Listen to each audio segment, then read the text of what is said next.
갈라디아서를 한마디로 정의하면 복음 안에서의 자유라고 할 수가 있습니다. 갈라디아서에서 바울이 말하고자 하는 주제는 자유입니다. 그래서 이 갈라디아서를 자유의 대헌장이라고 말하기도 합니다. 바울은 갈라디아 교회 성도들에게 율법 아래에서 종노릇하지 말고 복음 안에서 참된 자유를 누리라고 말하고 있습니다. 그러나 유대주의자들은 그런 바울의 주장을 터무니없는 말이라고 공격을 했습니다. 그것은 자유가 아니라 방종이라는 것입니다. 그래서 5장 13절을 보면 바울은 은혜로 얻은 자유를 우리가 어떻게 사용해야 하는지에 대해서 말하고 있습니다. 우리 함께 한번 읽어보도록 하겠습니다. 형제들아, 너희가 자유를 위하여 부르심을 입었으나 그러나 그 자유로 육체의 기회를 삼지 말고 오직 사랑으로 서로 종노릇하라. 아멘. 바울은 십자가의 은혜로 받은 자유를 육체의 기회로 삼지 말라고 합니다. 우리는 예수 그리스도를 믿음으로 죄와 죽음으로부터 율법의 행위로부터 자유함을 얻었습니다. 그런데 그 자유를 나의 육체의 만족을 위해 사용한다면 다시 죄와 죽음의 세력 아래 노예가 되는 것입니다.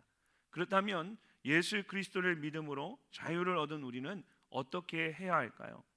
먼저 바울은 사랑으로 서로 종노릇하라고 말합니다. 어제 함께 나눈 말씀처럼 우리는 예수 그리스도를 믿음으로 약속의 자녀에게 주어진 자유를 얻었습니다. 이 자유를 더욱더 누리며 살아가야 합니다. 이것을 자기 자신의 이기적인 욕망을 채우는 기회로 삼아서는 안 됩니다. 오히려 서로 사랑하고 섬기고 희생할 때 진정한 의미를 가질 수가 있습니다. 14절과 15절 말씀 우리 함께 한번 읽어보겠습니다. 온 율법은 내 이웃 사랑하기를 내 자신같이 하라 하신 한 말씀에서 이루어졌나니 만일 서로 물고 먹으면 피차 멸망할까 조심하라. 아멘. 서로 물고 먹으면 피차 멸망할 것이다. 조심해라. 이 물고 먹으면이라는 말은 물어뜯고 삼키면이라는 뜻입니다. 무엇을 위해서 이렇게까지 하는 것일까요? 뒤에 26절 말씀을 보면 헛된 영광을 구하여 서로 노엽게 하거나 서로 투기하지 말지니 라고 말합니다. 이 헛된 영광은 자신만을 위한 영광을 말합니다. 자꾸 스스로를 이렇게 드러내려고 하는 겁니다. 없는 것을 허상과 같은 것을 있는 것처럼 꾸며서 자기를 막 드러내고 자랑하는 것입니다. 이렇게 자신의 헛된 영광을 이렇게 구하게 되면 서로 화를 내거나 다투게 됩니다. 투기하게 됩니다. 상대방이 나보다 조금 못하다고 생각하니까 함부로 대하게 되고 또 내게 없는 것을 상대방이 가졌다고 생각하니까 시기하게 됩니다. 이런 행동들은 결국 서로에게 상처를 주고 함께 망하게 할 뿐입니다. 서로에게 아무런 도움이 되지 않습니다. 그래서 바울은 더욱더 서로에게 종노릇하라고 하는 것입니다. 구약의 말씀들과 예수님의 말씀들을 기억하면서 서로를 사랑으로 섬기는 것이 가장 중요한 일이라는 것을 강조합니다. 예수님께서도 가장 중요한 계명이 무엇이냐라는 질문에 대해서 마음과 뜻과 정성을 다하여 하나님을 사랑하고 내 이웃을 내 몸과 같이 사랑하는 것이다 라고 말씀하셨습니다. 우리가 나를 위해 십자가에 죽으신 주님의 은혜에 감사하다고 말하면서 내 이웃을 사랑하지 못한다면 우리의 모든 믿음의 고백에 무슨 의미가 있겠습니까?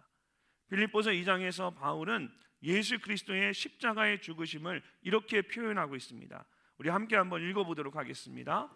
그는 근본 하나님의 본체시나 하나님과 동등됨을 취할 것으로 여기지 아니하시고 오히려 자기를 비워 종의 형체를 가지사 사람들과 같이 되셨고 사람의 모양으로 나타나사 자기를 낮추시고 죽기까지 복종하셨으니 곧 십자가에 죽으심이라. 아멘. 예수님께서는 하나님으로서 모든 것을 하실 수 있는 자유를 가지고 있었음에도 불구하고 스스로를 비워 종의 모습으로 이 땅에 오셨습니다. 그리고 죽기까지 순종함으로써 우리 모두를 위해 십자가 위에서 죽으셨습니다. 사랑으로 종노릇하는 것이 무엇인지를 직접 우리에게 보여주신 것입니다. 사랑으로 서로 종노릇하는 것도 여러분 내가 하려고 하면 흉내는 낼 수 있을지 모르지만 진심으로 할 수가 없습니다. 사랑으로 섬기고 희생하기 위해서는 예수님의 십자가를 온전히 바라봐야 합니다.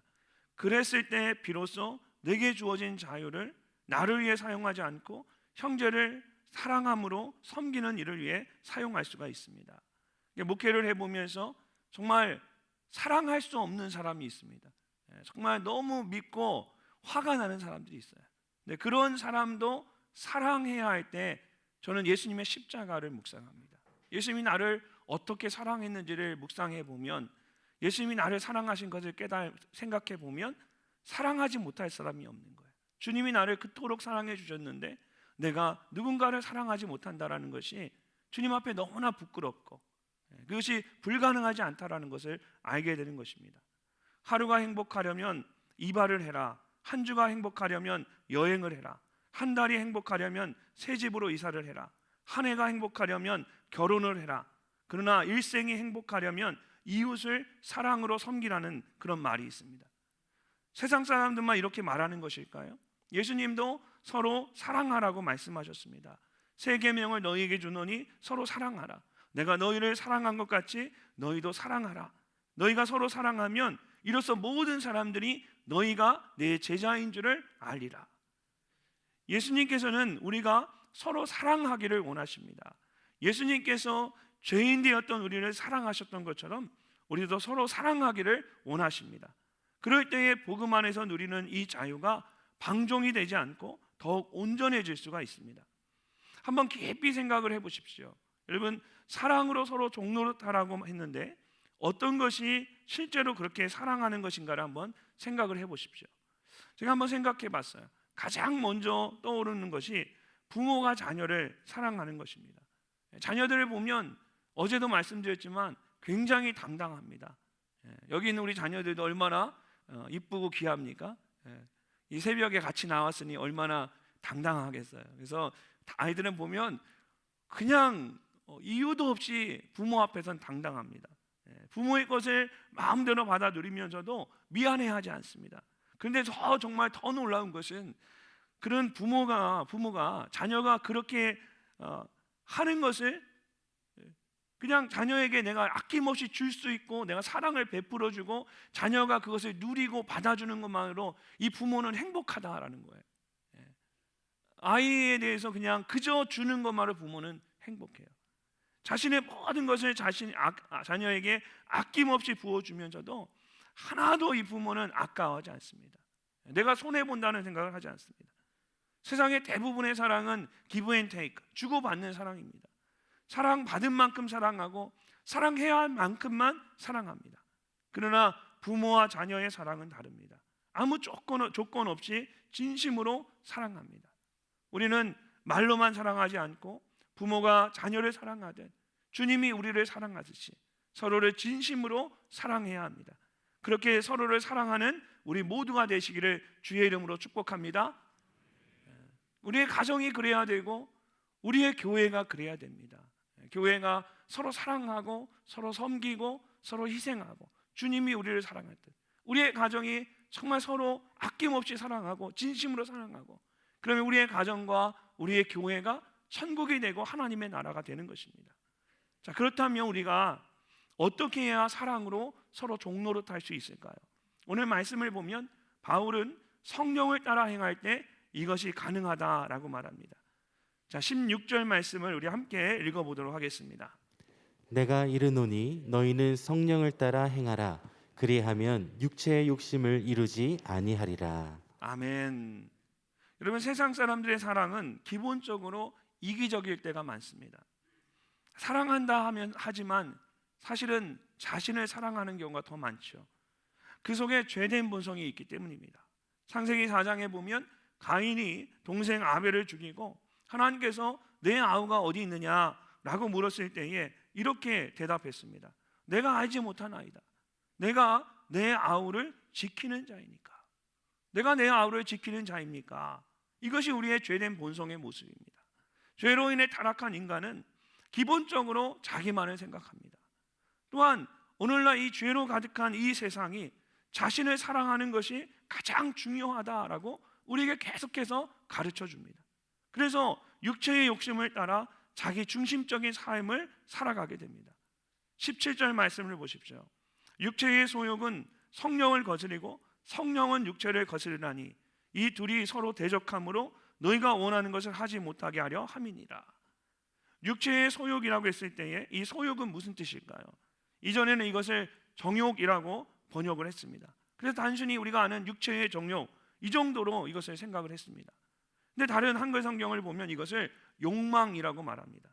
그리고 영어 성경은 desire, 갈망하다 이렇게 표현합니다.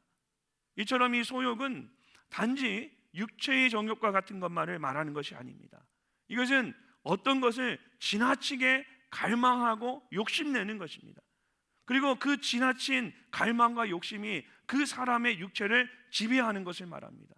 그래서 NIV 영어 성경을 보면 이것을 sinful nature, 죄된 본성이라고 말합니다.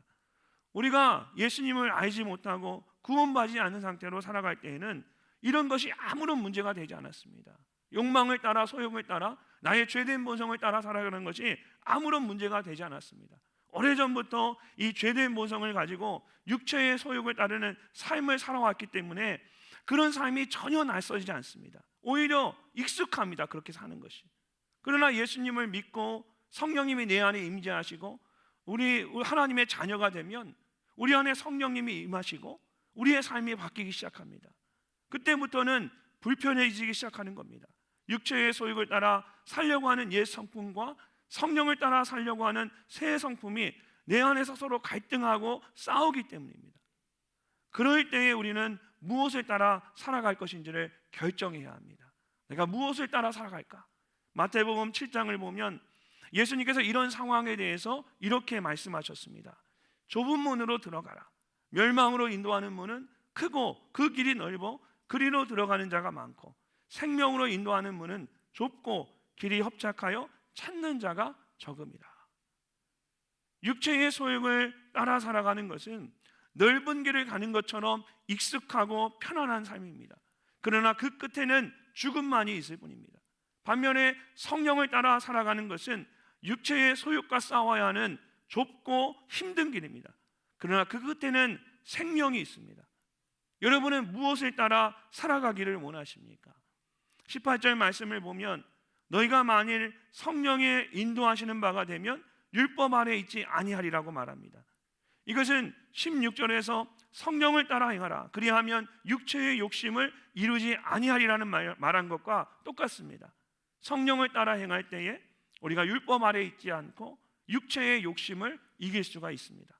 무엇보다 사랑으로 서로 종로로 탈 수 있습니다. 종은 가장 낮은 위치에 있는 사람입니다. 그 당시에 가장 천한 사람들이었어요. 그렇기 때문에 종로로 타듯 서로를 사랑하는 것은 우리의 생각이나 의지만으로 될 수 있는 것이 아닙니다. 내 안에 성령이 충만해서 성령님의 인도하심을 따라 사랑할 때에 가능한 일입니다. 이처럼 우리 안에 계시는 성령님께서 우리로 하여금 이 육체의 소욕이나 세상의 방식을 따라 살아가지 않고 진심으로 서로를 사랑할 수 있도록 해주십니다. 여러분 안에 계시는 그 성령님은 여러분이 생각하는 것보다 훨씬 더 큰 능력을 가지고 계십니다. 에베소서 1장에서 바울은 이렇게 말합니다.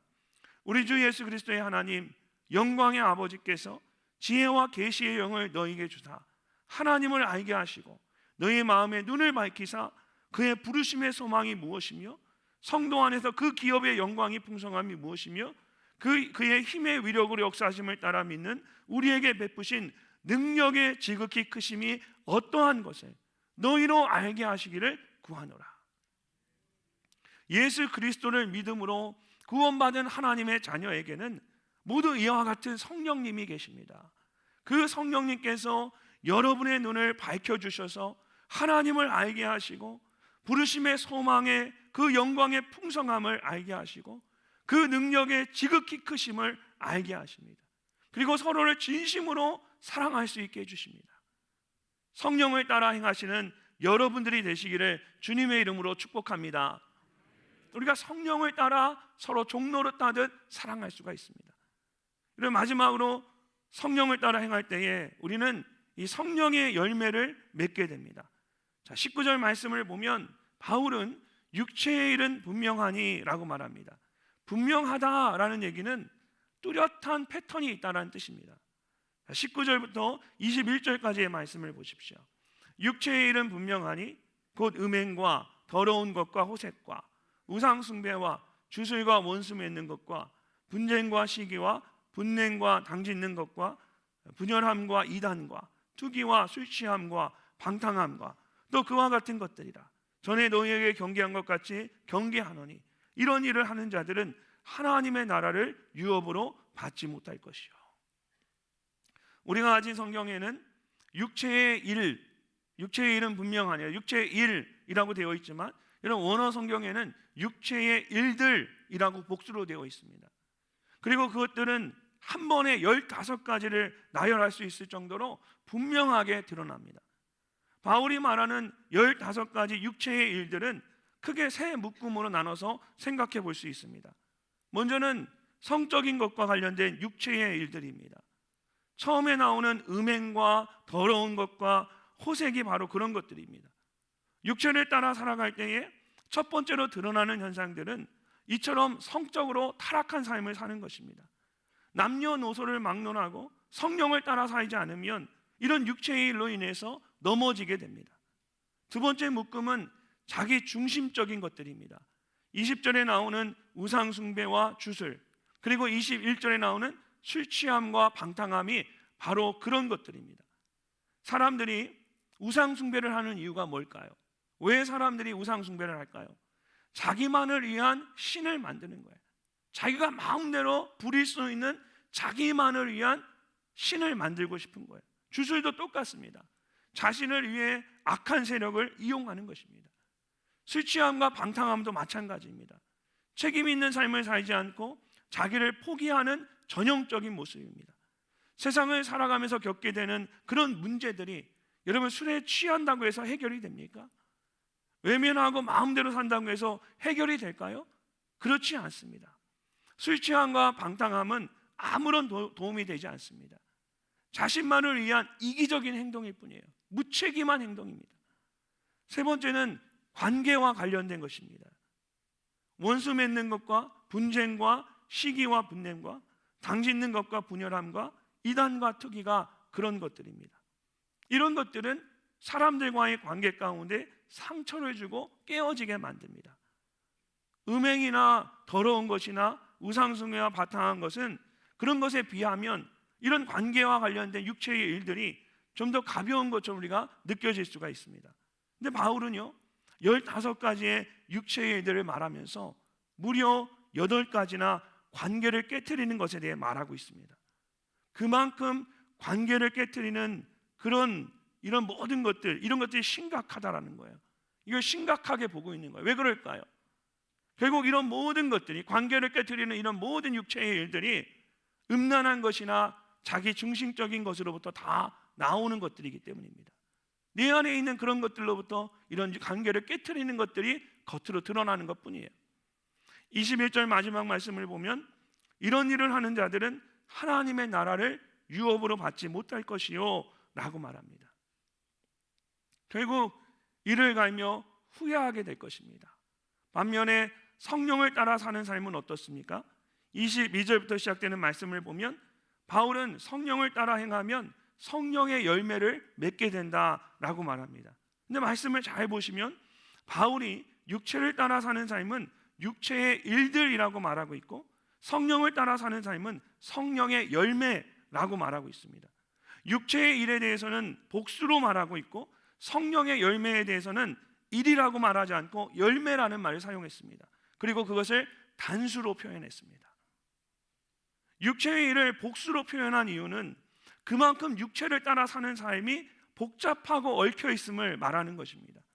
반면에 성령을 따라 사는 삶은 단순하고 분명합니다. 그리고 열매와 같이 그것이 맺혀지는데 오랜 인내와 시간이 필요하지만 반드시 아름답고 향기로운 열매를 맺게 됩니다. 특별히 오늘 본문에서 바울이 8가지의 성령의 열매들을 말하고 있습니다.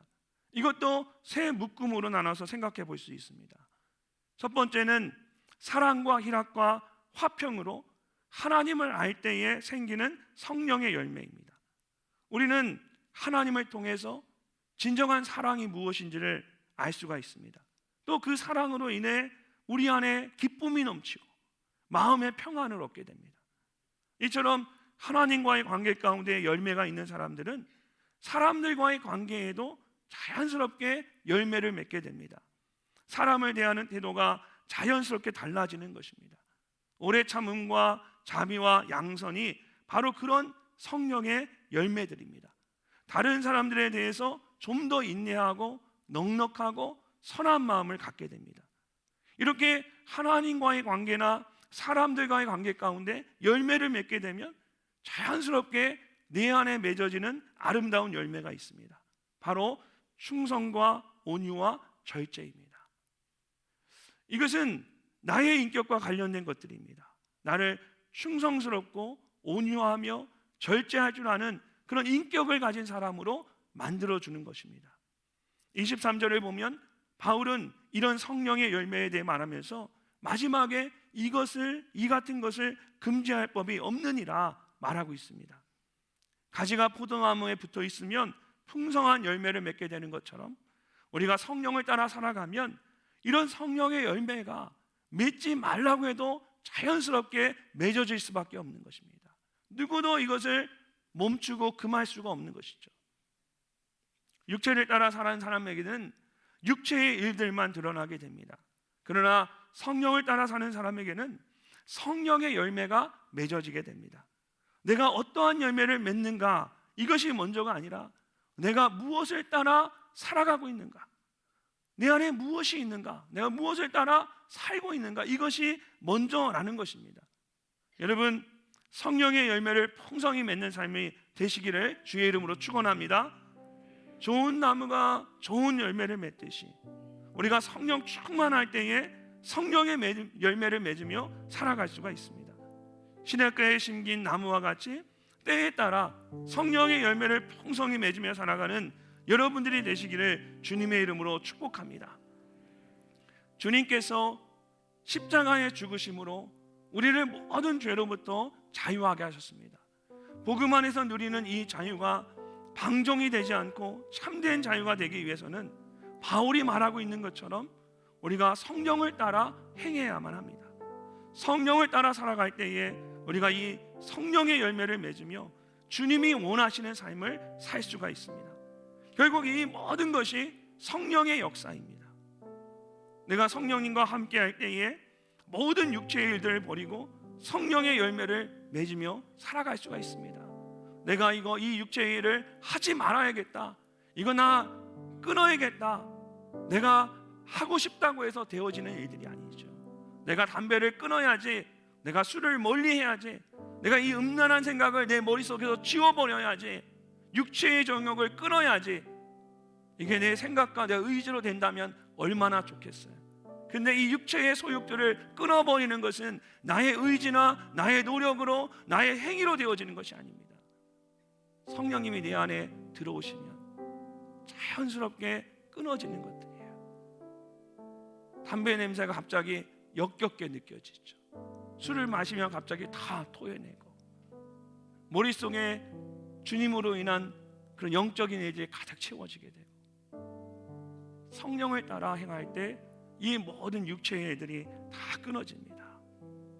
가지가 포도나무에 붙어 있을 때에 풍성한 열매를 맺는다고 말씀하신 것처럼 예수 그리스도 안에 거하는 여러분들이 되시기를 바랍니다. 성령님과 동행하는 삶을 통해 육체의 모든 소욕을 죽이고 성령의 열매를 맺으며 살아가는 여러분의 삶이 되시기를 주님의 이름으로 축복합니다.